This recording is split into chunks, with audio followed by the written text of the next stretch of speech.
Before I dive into my 5 tips for working in music post-pandemic, I just wanted to introduce myself. So my name is Eline. I am a holistic coach. I got certified in 2015, got trained by a therapist who turned himself into a coach because that's what he wanted to do. And I started my company, the Unicorn Mothership, to help promote wellness, well-being, conscious entrepreneurship, and just generally electronic music wellness for nightlife workers, creatives, and just people in the music industry and a little bit broader who are entrepreneurs. So I'm also into equine Reiki. That is something that I do on the side. I host a podcast called The Unicorn Mother Shit. It's not a typo, it's just everything that I discuss about running my company, The Unicorn Mothership, all the shit behind the shine. And I'm also a co-author in the Journal for Psychology of Music. This was published last year in 2021 on mental health of electronic artists. And I also helped contribute to the Global Nighttime Recovery Plan. I don't know if you guys have heard of that. If you haven't, definitely check it out. Super, super amazing resource. So as it says, my company offers coaching, mentoring, and online education for nightlife workers, creatives, and conscious entrepreneurs. So today, I'm going to talk about working in music post-pandemic, and I want to give a little bit of context. So as I already said, for a lot of us, there's different pressures if you're suddenly finding yourself having to work from home. Working in the music industry in and of itself already is highly pressured, highly competitive, fast-paced. So there is already all of that going on. And then having to do that from home for many of us is just a shit show. So with that said, work-life balance already was an issue and an important topic. And I feel like working from home blurs those lines even more. So it's even more difficult to have work-life balance when you're working from home. So that's the first thing that I wanted to highlight. And then secondly, also social isolation. So you're not finding yourself within your usual group of colleagues or team or peers. And so that can really heighten social anxiety, feeling loneliness even more. So if you didn't feel like you were struggling with those things, I'm pretty sure it's definitely come up now, like since 2020, since we were all kind of forced to do it more remotely, what we used to be doing in a social context. And then also social anxiety is something that definitely also pops up. I know I have experienced that a lot. I didn't consider myself to be a socially anxious person pre-2020, but definitely the lockdowns have kind of brought that up in me, and maybe it was something that was already there that I wasn't aware of because I was always being surrounded with people, but this has definitely been something that I've noticed. I'm actually very much an introvert, and I've noticed that now even more that I'm actually also very socially anxious. So I'm pretty sure a lot of people can relate to that. So what this also can do, the loneliness and working from home is, and in a minute I'm going to stop like bashing and all the negative stuff, I'm going to get to the positives, but the working from home can definitely also have a negative impact on your own results, your team performance, your motivation, your inspiration. You can have misaligned communication, misaligned goals. So all of those things can definitely be heightened because of this remote working situation. Finding reliable Wi-Fi, I put that one in there because I've noticed for myself that has been something that was super frustrating, and I became oftentimes like a mad woman if I couldn't find reliable Wi-Fi, so I definitely put that one in there as well. I don't know if you can relate. And then, as I said, going from a situation where you're already in a highly pressured environment and then having to do that on your own in isolation, your pressures definitely reach new heights. So those are some of the things that I wanted to highlight. And then also a little note on work-life balance. So balance actually in and of itself is an illusion, because balance requires or suggests that you would have to divide your time, your energy, your focus, your attention equally between your work and your life, which would imply that those are two separate things, which is not true, because you take yourself with you everywhere you go. So I strongly believe that balance is an inside job. It's an inner state. So when you do focus on balance, I suggest that you focus on that inner state, because then you will create balance from the inside out.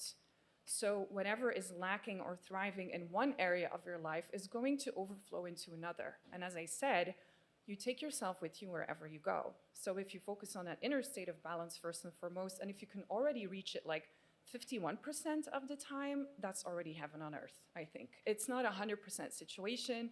Balance is also very fleeting. It can be there one moment, it can be gone the next. But at the very least, what I want to do with these 5 tips is give you a few tools that can help you to switch back into that and switch back into that aligned state. Also, I don't want these tips to become another thing on your to-do list that aggravate you even more. I just want to suggest that you take what you need from this and you leave the rest, and do so with everything in life, really. So another thing that I wanted to highlight is I like my approach for myself in my own life, my own personal development journey, as well as my clients, to be effective, efficient, and DIY. I want things to be really easy. I don't want them to be, as I said, an extra thing on your to-do list, extra pressure. So I really like stuff that really can create a high impact, but is a small intervention, feels like a small thing, a small 3mm shift that you're doing every single day, which you continue to practice, integrate, rinse, repeat every single day, and that will compound to a bigger transformation over time, okay? So I don't want anybody to feel like, oh my God, I have to take 1 week off to integrate all of these things. And this is actually a true story, because I've had many clients who have said this, like, oh yeah, I'm gonna do coaching with you, but I have to take 1 week or 1 month or however long the package was of vacation so that I can actually focus on this. And I would be like, no, the point is that we can integrate this into your current lifestyle as you are currently living right now. And that is something that's constantly going to shift. So we want your tools to be dynamic as well. Okay, so now on to the tips. Okay, so my number 1 tip is put your damn screens down. So in the evening, try 1.5 hours before going to bed to put your phone down. If you're a person like me who likes to do meditation before going to bed and you do it on your phone, obviously do it on your phone. But what I mean is, don't, after your meditation, pick up your phone and then go scrolling through Twitter and get super frustrated and aggravated with all the things that you're seeing, and like, bam, the effects of your meditation are just undone, you know? So try to put your phone away at least 1.5 hours before going to bed. Unwind, maybe read a book, something gentle, something soft, something that inspires you. And the same thing when you wake up as well in the morning. Don't let the first thing that you do be grab your phone, go to social media, go to your inbox before your feet even hit the ground. Like, just don't do it. At least try to not pick up your phone for, I know it's hard, but for 30 minutes, and do something other than looking at your social media, your email, or whatever. Build in a morning practice, something very gentle, like what I love doing lately is just walking around, pacing back and forth, because that gives me movement, it changes up the energy, and I just tap all over my body and I say, I am worthy, I am worthy, I am worthy, thank you, thank you, thank you. And I just keep tapping it out until I start to feel it in my body. And that is embodiment. That's how you learn to believe that actually I am worthy, I am deserving of doing these things, I am grateful, I am thankful. So this can be very gentle. You can do this for 1 to 3 minutes. I usually do it 5 minutes. If the weather is nice, I go in my garden with my cats, I do some tapping, I do some pacing around. Sometimes I just start moving around, like let your body lead, and it may look a little bit weird. I think my neighbors sometimes think like, what the hell is she doing in the garden? But whatever. I just kind of move around just to shift the energy from being in bed the whole night. So that is like a tip within a tip within a tip. The second tip that I want to give you is segment intending. So this kind of implies that you break up your day in different segments, and you can have as many or as little as you like. As with everything, just start simple and start small. Like maybe do like a morning, midday, afternoon segment. And I suggest that you start each segment with a 5 to 10 minute journaling session where you write down what you intend for that segment of your day. For example, I intend to feel productive. I intend to feel peaceful. I intend to at least sit down for 15 minutes and have a quiet lunch and just have some time to myself. Like really think about, what do you want that segment of your day to feel like for yourself. So this is kind of a little bit of future pacing that you're doing. Future pacing is actually something that comes from a psychologist. I forgot his name, but come find me later if you want me to tell you. But so the idea of future pacing is that you are going to that next level version of yourself and kind of seeing like, what is my next level version of myself calling me into? And then you just start to journal about that. Like, this is how I would prefer to feel. Maybe I'm feeling anxious right now, but actually I would like to feel confident, just to give you an example. If you don't like journaling, I recommend that you just speak it out loud, make a voice note, walk around, do a little dance, whatever. Just something very small, something like 5 minutes can be enough. Then the third one, I definitely recommend if you are a person like me who struggles with anxiety. So definitely breath work is always a go-to. Slowly breathing in through your nose for 5 counts, hold your breath, and then breathe out through your mouth for 7. Like make sure that your exhale is longer than your inhale. And you will notice that the first like 2 or 3 rounds, your inhale will be quite difficult because you're anxious and everything is up here. But once you kind of go through a couple of rounds, you will notice that your inhale will become easier and easier. And then just the easier it gets, the easier it keeps on getting, the better it gets, the better it keeps on getting. That's also something I tell myself when I'm anxious. I also recommend during that breath work that you're doing Jinshin Jutsu. I don't know if you know that. It's a Japanese relaxation technique. And one of the things that you learn within that technique is what I call the 2 holds. And so basically what you do is you place your hands on your body. I will demonstrate it after the explanation. So you place your hands on your body and then you focus on your breathing. And once you feel like you're calming down, you go to the second hold. So I'm just going to quickly demonstrate. The first hold is this. And you just kind of stay in it like 1 minute, 3 minutes, whatever. And then when you feel complete, you just kind of do this. And you stay in that hold. So obviously there's a lot more to that, but these are like 2 really small things that you can do. It's easy to do. You can do it behind your desk. If you are at your place of work and you feel like I need to do this at my place of work, I will go to the bathroom and do it in the bathroom, whatever. If you have a kid, you can easily do this with your kid in your lap. Maybe you can practice it together. Could be a fun activity. The fourth one, I recommend meditation. Always recommend meditation. Meditation, I definitely recommend as a longer term strategy. So something that can help you to deal with pressure longer term. So try to meditate every single day, even if it's just 10 minutes.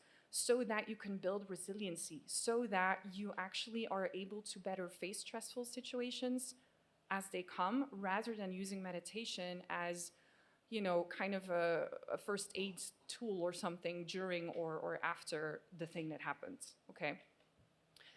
And then 5, I definitely recommend 5, more so, well, also for pressure and anxiety, is to expand your peripheral vision. So the idea here is that you are, when you're pressured and when you're stressed, you're very much in tunnel vision and you're focused on that one problem.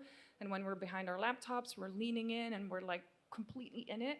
So what you want to do is kind of just lean back and focus on one point and then try to name things above, below, left, and right of that point without moving your head, without moving your eyes, and kind of try to really expand your peripheral vision, because then you will zoom out to the bigger picture.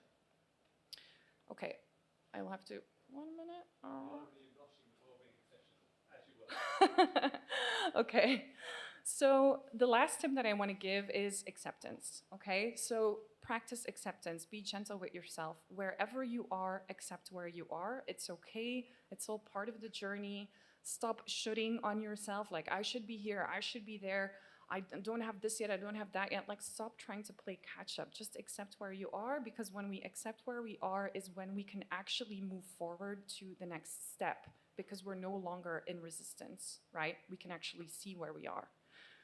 And then finally, I want to leave you with this note. Remember that you are powerful. We are human beings. We are made of stardust. And this is actually proven. I'm not making this up, okay? And this means that you are made up of the energy that creates worlds. That's fucking insane, you know? That's so crazy. So remember that you are powerful, right? So whenever you have an issue, go inward. Know that you have the answers inside of you. And know that even if you don't have the answer, you will be able to hear what your next step can be. And maybe that means asking for support, asking for help, asking a friend, a family member, a coach, a therapist, a healer, a mentor, whatever that looks like for you. Also know that support is always available. You are not in this shit alone. There's always people here to help you out. I am now complete. Thank you for listening.